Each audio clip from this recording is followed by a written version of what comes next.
You are about to learn the easiest opening for white, because you play the same moves literally every game, so if you've ever felt like you don't know what moves to make in the opening, or how to respond to opponents, this opening is perfect, because it's the same moves, no matter what your opponent does, and you'll get a good start every single game. The London system works great at any level, but it's especially good if you are a beginner or intermediate player, because it's so simple that you can always get a good position, and literally tear through the chess.com lobby, farming elo points like a boss. So I can play it anytime against anything? Yes, but it has some variations, so make sure you pay attention to this whole video, or you will make mistakes in your games, lose elo points, and cry. Okay King, I understand. Okay, so let's take a look at the most general idea, which is the following. This is our setup. We bring the dark bishop out and close the pawn structure, and make this pyramid with c3, which turns out to be really strong. The light bishop nicely hovers in between these pawns, and we are putting a lot of pressure on e5, which will be our first point of the video. Don't worry about remembering any of this. After our video you can grab our complete guide to the London system in the description, totally free, and it explains everything we talked about, so that way the next time you play a game, you can just pull it up on your device, and you'll be able to immediately win with this opening, because you'll remember exactly how to play. Our main concern will be this e5 pawn push from black. If they are able to do that, their position is generally good, and we as white are losing our attacking chances. Let's take a look at an example. You guys are already copying our moves. We are going to wipe the floor with you. Oh yeah. Well, I'm wearing my lucky socks, and we always win when I wear those.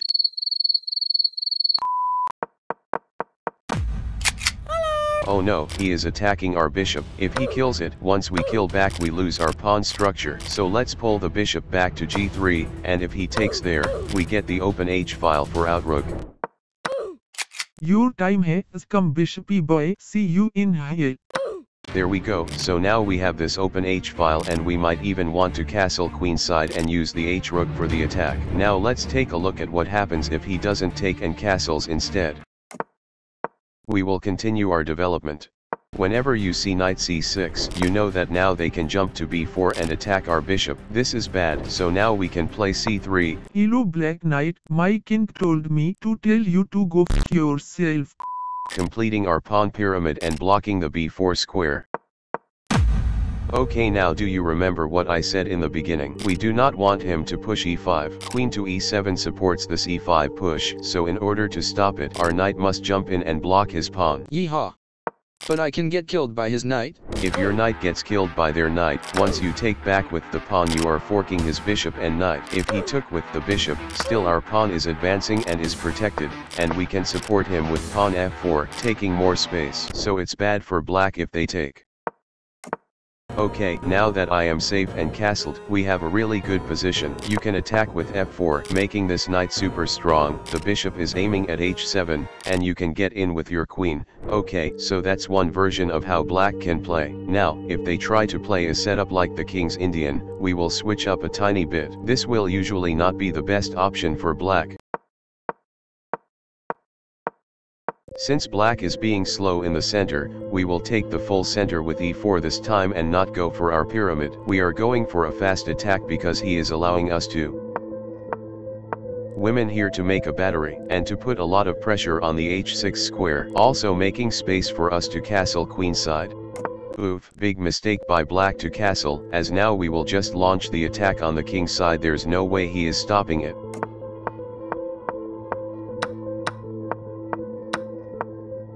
It doesn't matter too much what pawns you push, every position is different, but just pushing pawns on this side will be OP, and black won't be able to stop it, all since his king is already castled and his position is weak. So we have shown two main ways in which the opening can go. 1. They don't play King's Indian. 2. They do play the King's Indian. If they don't play the King's Indian, we make our little pyramid, prevent e5, and even make a stone wall-like position with f4, we can attack nicely on the king's side. If they do play the King's Indian, we will not play our pyramid, but push e4 and d4, and with a long castle, so we can launch the attack on their king. Please note that there are many other ways they can play, but these are the two main ways it will usually go. You absolutely do not need to learn all the lines and theory below 1800 elo to play this well. All you have to do is literally get the basics down. He wants to take my pawn. Let's stop him with another pawn of ours and create our pyramid. You can take me, but my brother pawn will just take my place. Pawns together are strong together.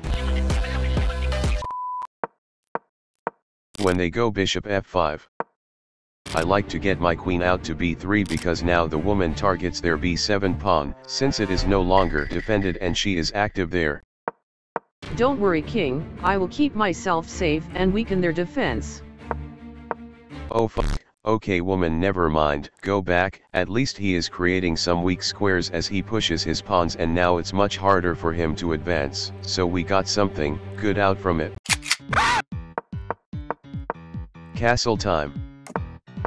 Horsey, it is time that you jump in the middle of the board. We have developed nicely. But he can capture me. Just don't worry about it, he won't. Okay, I trust you. Don't worry about it, he said. They won't take it, he said. Bye king, I have to get in the middle of the board to support Pawny boy. Thank you, Mr. Rook. Now I will have two friends supporting me. Hello. Go for it. Now you die.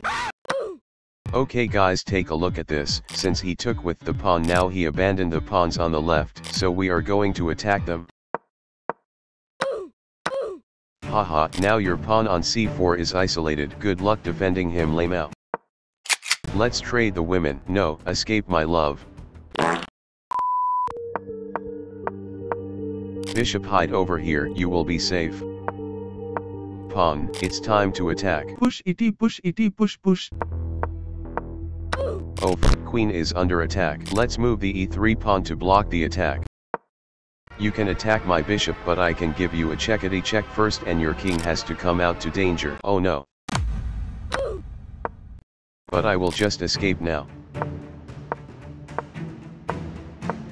How are you going to defend your c4 pawn? You pushed it there at the start of the game, but it was all part of my plan to make the pawn weak. It's impossible that you saw that far ahead. I am Cagnus Marlson. Knight, go take that pawn. Yes, my king, I am also attacking the queen right now. Haha, how are you going to defend your pawn right now? Lol, what even is that move? Did you forget about my bishop cutting this diagonal? It's all over for you now. I resign. I think you're using stockfish to cheat. Nah bro, it's just my high IQ plays. Guys, I don't see why he resigned. Okay, I will explain. After he moves the queen wherever, I can just push my pawns in the middle of the board, and with the queen and rook on the e-file and the bishop cutting the board, he will either get checkmated or lose a lot of material. Okay guys, let's summarize what we should do. Start with d4 and put the dark bishop out, then close off with e3, develop the knight to f3 and bishop to d3, make a pyramid with the pawn on c3 and castle to safety. You are good to go. If they attack your bishop with their bishop, slide the bishop back to g3 and you can retake with the h-pawn, opening up the h-file for the attack. If they do not, our idea is to plant a knight on e5, and maybe even play f4 to protect him, and we can attack on the king's side but also on the queen's side when needed with c4. If they play something like a king's Indian, after d4 and bishop f4, you can even play e4 taking full control of the center, put the queen behind the bishop to make a battery, and you can long castle and attack him fully with the h-pawn. It will take you some time to get used to it all, but if you learn it nicely you can easily farm a lot of elo with it.